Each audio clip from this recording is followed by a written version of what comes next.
The moment his thumb slipped, Daniel felt his heart stopped. It was a small, careless movement on a quiet night, the kind of mistake that usually meant nothing. He had been lying on the couch after putting his son to sleep, phone glowing softly in the dark, scrolling mindlessly through a dating app he barely had the courage to use. Profiles passed by without meaning, faces blurring together, until suddenly one familiar smile froze his breath in his chest. Not her. Someone who looked too much like her.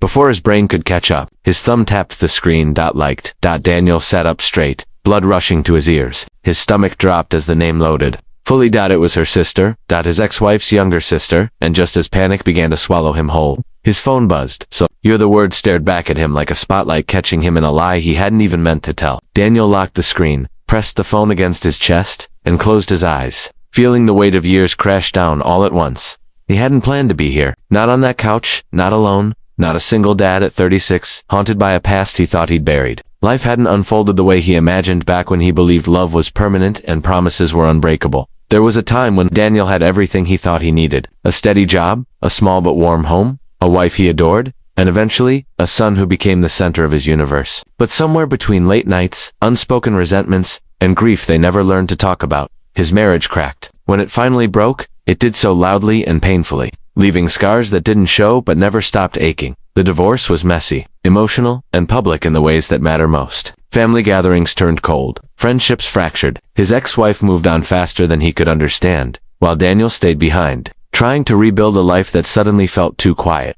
Becoming a single father changed him in ways he never expected. His world shrank to school drop-offs, packed lunches, bedtime stories, and the soft breathing of a child who depended on him completely. He learned how to be strong in silence, how to cry quietly in the bathroom so his son wouldn't hear, how to smile even when loneliness sat heavy on his chest.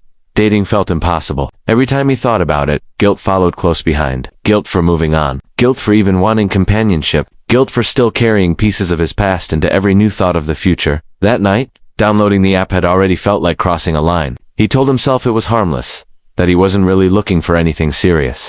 Just proof that life hadn't ended at divorce. He didn't expect fate to recognize him so quickly. He stared at the ceiling, memories flooding in. He remembered family dinners where her sister, Emily, would sit across the table, laughing softly, always observing more than she spoke. She had been younger, quieter, often overlooked, yet kind in ways that stayed with him. She was the one who helped his son with homework during holidays, who brought soup when Daniel had the flu after the separation, who never chose sides loudly but offered understanding silently. Still, this was wrong. It had to be. His phone buzzed again. So, you're on here too. Daniel exhaled slowly. Running away had always been his instinct, but life had taught him that avoidance only delayed pain, never erased it. With trembling fingers, he unlocked the screen and typed back, "Yeah, I didn't expect to see you. I'm sorry if that was awkward." The dots appeared almost immediately, then disappeared, then appeared again. Honestly, I was surprised, but not upset.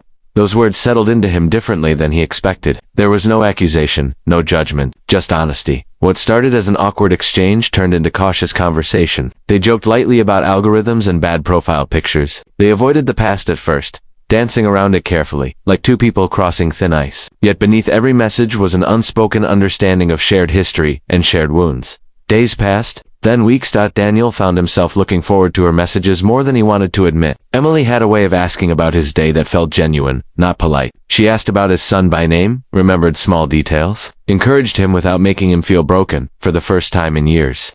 Daniel felt seen as more than a responsibility-filled man trying to survive. He felt like a person again, but guilt never left him completely. Every smile came with a shadow. Every laugh carried fear. Fear of judgment, fear of hurting others, fear of repeating the past. The tension grew quietly, until one night Emily asked the question he'd been avoiding, "Do you ever feel like we're not allowed to be happy?" Daniel stared at the message for a long time before answering. Every day, they decided to meet in person, choosing a neutral place, a small cafe far from familiar streets. Daniel arrived early, heart pounding like a teenager's. When Emily walked in, he noticed how much time had changed her. She was more confident now, her eyes carrying depth shaped by her own struggles. Their conversation flowed naturally, filled with pauses that felt comfortable rather than forced. They spoke about work, life, mistakes, and slowly, inevitably, the past. There were tears, quiet apologies for pain neither of them directly caused but both had witnessed. There was honesty that felt raw and necessary. They didn't touch, didn't cross any visible lines, yet something shifted between them that day. Something real. When word eventually reached his ex-wife, it exploded exactly as Daniel feared. Accusations, anger, old wounds ripped open. He was called selfish, disloyal, heartless. Emily was accused of betrayal. Family members chose sides loudly this time. Daniel almost walked away then. I almost decided that loneliness was easier than this storm. But one night, while tucking his son into bed, his child looked up at him and asked why he always looked sad even when he smiled. That question broke something open inside him. Daniel realized he'd been teaching his son the wrong lesson, that happiness should be sacrificed to keep the peace, that love should be avoided if it complicated things, that pain should be carried alone. He chose differently. Standing firm didn't mean being cruel. Daniel set boundaries with respect. He listened without accepting blame for feelings that weren't his to carry. Emily did the same. They moved slowly, carefully, letting trust rebuild not just between them, but within themselves. Their relationship wasn't perfect. It was tested by doubt, by whispers, by awkward family events, and long conversations late at night. But it was honest, built on understanding rather than fantasy, on patience rather than passion alone.